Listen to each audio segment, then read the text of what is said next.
राम राम साथियों, welcome to ultra knowledge academy. दोस्तों, आज की वीडियो में हम बात करेंगे आईएएस के बारे में कि आईएएस का फॉर्म कब आता है, प्री एग्जाम कब होता है, मेंस एग्जाम कब होता है, इंटरव्यू कब होता है, एज लिमिट क्या है, एज का क्या क्राइटेरिया है, सिलेबस क्या है, क्वालिफिकेशन क्या चाहिए। तो इन सभी क्वेश्चनों का आज हम डिटेल से जानेंगे। तो वीडियो काफ़ी ज़्यादा हेल्पफुल होने वाली है, इसलिए वीडियो को लास्ट तक जरूर देखना। और वीडियो हेल्पफुल लगे तो वीडियो को लाइक कर देना। चैनल पर पहली बार हो तो सब्सक्राइब करके पास में लगे बेल आइकन को ऑल पर जरूर सेट करना, ताकि आने वाली सभी वीडियो का नोटिफिकेशन आपके पास सबसे पहले पहुंचे।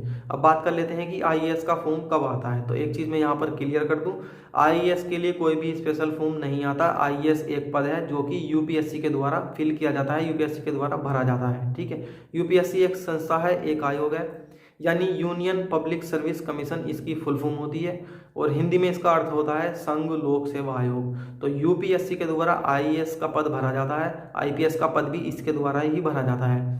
यूपीएससी से 24 तरह के पद भरे जाते हैं। ठीक है, कुल मिला के 24 तरह के पद इसमें होते हैं यूपीएससी के द्वारा जो भरे जाते हैं। आईएएस, आईपीएस, आईआरएस, आईएफएस, इस तरह के कुल 24 तरह के पद होते हैं। ठीक है, अब बात कर लेते हैं कि प्री एग्जाम कब होता है। प्री एग्जाम होता है आपका जून के महीने में, नोटिफिकेशन आता है फरवरी के महीने में, और प्री एग्जाम होता है जून के महीने में। इस बीच कितना समय मिलता है, ये भी तो क्वेश्चन हो सकता है। तो इस बीच जो समय मिलता है वो होता है 100 दिन का समय तैयारी करने के लिए आपको मिल जाता है। ठीक है, प्री एग्जाम होता है जून के महीने में, और मेंस एग्जाम कब होता है तो वो होता है सितंबर के महीने में। कुल कितना समय मिलता है तैयारी करने के लिए प्री एग्जाम और मेंस एग्जाम के बीच में? तो समय मिलता है 75 से 80 दिन का समय। ठीक है, यहाँ पर सब क्लियर। अब बात कर लेते हैं कि इंटरव्यू कब होता है। इंटरव्यू होता है मेंस एग्जाम के 25 या 30 दिन बाद। ठीक है, 25 या 30 दिन का समय आपको मिल जाता है इंटरव्यू के लिए। तो ये चीज़ क्लियर होगी, प्री कब होता है, मेंस कब होता है, इंटरव्यू कब होता है। अब बात कर लेते हैं एज क्राइटेरिया की।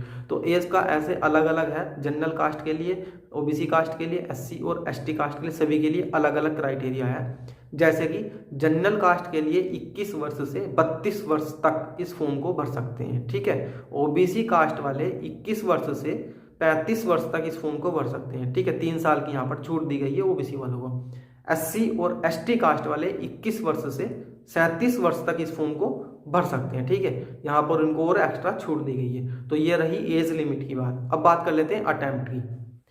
तो अटेम्प्ट का भी अलग अलग क्राइटेरिया है। जैसे जनरल कास्ट वाले केवल 6 अटेम्प्ट दे सकते हैं, और जो ओबीसी कास्ट वाले हैं केवल 9 अटेम्प्ट दे सकते हैं, और जो एससी और एसटी कास्ट वाले हैं उनके लिए यहाँ पर कोई भी बाउंडिंग नहीं है। वो 21 वर्ष से 37 वर्ष तक इस फॉर्म को भर भी सकते हैं और एग्जाम भी दे सकते हैं। जनरल वाले केवल 6 बार एग्जाम दे सकते हैं, और जो ओबीसी वाले हैं केवल 9 बार एग्जाम दे सकते हैं। तो इस बीच ही आपको अपना जो ड्रीम जॉब है, ड्रीम पद है, वो प्राप्त करना होता है। किसी का आईएएस होता है, किसी का आईपीएस होता है। ठीक है, केवल 6 बार में से आपको एक बार तो सेलेक्ट होना ही होगा। अगर आपकी तैयारी बढ़िया है, अच्छी है, तो आप तभी इस एग्जाम को दो, वरना मत दो। क्योंकि 21 वर्ष से 32 वर्ष के बीच काफ़ी समय मिल जाता है एग्जाम देने के लिए, और आपके पास चांस केवल 6 ही होते हैं। तो जब आपकी तैयारी बेहतरीन हो, बेहतर से भी ज़्यादा बेहतरीन हो, तब आप इस फॉर्म को भर सकते हैं और अपना एग्जाम दे सकते हैं। ठीक है, वरना आपका एक चांस खराब हो जाएगा। आपने मजे में पेपर दे दिया, आपको पता कुछ है नहीं, आपका एक चांस खराब हो जाएगा। 6 चांस मिलते हैं, गिने चुने चांस हैं। तो जब आपकी तैयारी बेहतरीन हो तभी आप इस फॉर्म को भरें और एग्ज़ाम दें। अब एक सवाल ये उठता है कि हमने फॉर्म तो भर दिया और प्री एग्ज़ाम नहीं दिया, तो क्या हमारा अटैम्प्ट काउंट होगा? तो अटैम्प्ट काउंट नहीं होगा जब तक आप प्री एग्ज़ाम में नहीं बैठोगे, परीक्षा में नहीं बैठोगे, आपका अटैम्प्ट काउंट नहीं होगा। चाहे 21 वर्ष से 35 से 37 वर्ष तक, आप 32 वर्ष तक कभी भी आप इस फॉर्म को भर दो। अगर आप प्री एग्ज़ाम तक में भी नहीं बैठोगे तो आपका अटैम्प्ट काउंट नहीं होगा। ठीक है, ये चीज़ क्लियर होगी। अब बात कर लेते हैं सिलेबस की कि सिलेबस क्या है, एग्जाम पैटर्न क्या है। तो एग्जाम पैटर्न का ऐसा है कि यह परीक्षा 3 चरणों में कंप्लीट होती है, आप सभी को पता होगा।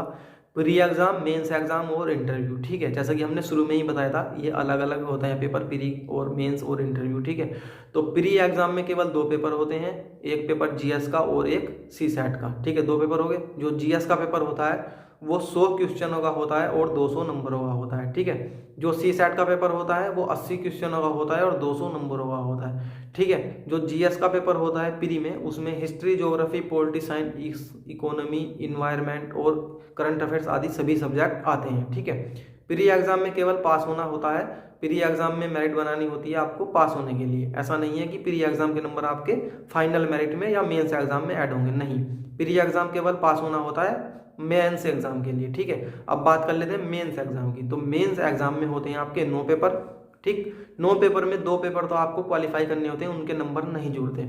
जो नंबर जुड़ते हैं वो जुड़ते हैं केवल 7 पेपर के, ठीक है। 7 पेपर में से 1 पेपर आपका होता है निबंध का, बाकी 4 पेपर आपके होते हैं जीएस के और 2 पेपर आपके होते हैं ऑप्शनल, ठीक है। तो कुल मिला के ये 7 पेपर होते हैं जिनके नंबर जुड़ते हैं, जिनमें आपको अच्छा परफॉर्मेंस करना होता है अपना, ठीक है, बेस्ट देना होता है। तो जो ये 7 पेपर होते हैं ये कितने नंबर के होते हैं, तो कुल मिला के ये 7 पेपर होते हैं आपके 1750 नंबर के, ठीक है। और इनके बाद होता है आपका इंटरव्यू। इंटरव्यू होता है आपका 275 नंबर का।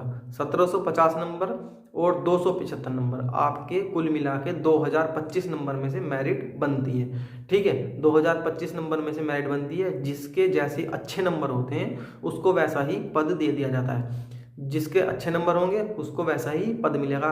किसी को आईएएस का पद मिल जाता है, किसी को आईपीएस का पद मिल जाता है, किसी को आईआरएस, किसी को आईएफएस। तो जैसी रैंकिंग होती है वैसे ही आपको पद दे दिए जाते हैं, ठीक है। अब यहाँ पर एक सवाल ये उठता है कि आईएएस आईपीएस के लिए क्या भारतीय नागरिक होना जरूरी है।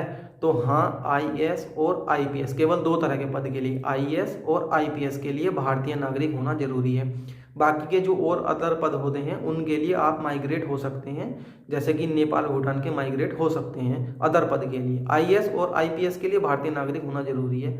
आईएएस जो होते हैं वो होते हैं डिपार्टमेंट के हेड ऑफ डिपार्टमेंट, और जो आईपीएस होते हैं वो होते हैं पुलिस में बड़े अधिकारी, ठीक है। तो आपकी समझ में सारा कुछ आ गया कि प्री कब होता है, नोटिफिकेशन कब आता है, मेंस कब होता है, इंटरव्यू कब होता है, एज लिमिट क्या है, एज का क्या क्राइटेरिया है, सिलेबस क्या है। अब यहाँ पर एक चीज़ है कि क्वालिफिकेशन क्या है। तो क्वालिफिकेशन का ऐसा है कि सिंपल सा आपके पास ग्रेजुएशन होना चाहिए बस। ऐसा कुछ नहीं है कि आपको स्पेशल पढ़ाई पढ़नी होगी, केवल ग्रेजुएशन होना चाहिए। और परसेंटेज का क्या क्राइटेरिया है यहाँ पर, तो यहाँ पर कोई परसेंटेज का क्राइटेरिया नहीं है। 33% के साथ आपके पास ग्रेजुएशन की डिग्री है, आप ग्रेजुएट हो 33% के साथ भी, तो आप इस फॉर्म को भर सकते हैं। बीए हो सकता है, बीकॉम हो सकता है, बीएससी हो सकता है, बीटेक हो सकता है, मेडिकल में से ही कुछ हो सकता है। तो आपके पास 33% भी अगर है ग्रेजुएशन में तो आप इस फॉर्म को भर सकते हैं। भारत सरकार कहती है कि आप हमारा एंट्रेंस क्वालिफाई करो, अच्छी रैंकिंग लाओ और आईएएस बन जाओ, ठीक है। तो कुल मिला के ये था आईएएस के बारे में, आईपीएस के बारे में, यूपीएससी के बारे में। उम्मीद करता हूँ वीडियो आपका हेल्पफुल लगी होगी। वीडियो हेल्पफुल लगी तो वीडियो कर दो लाइक।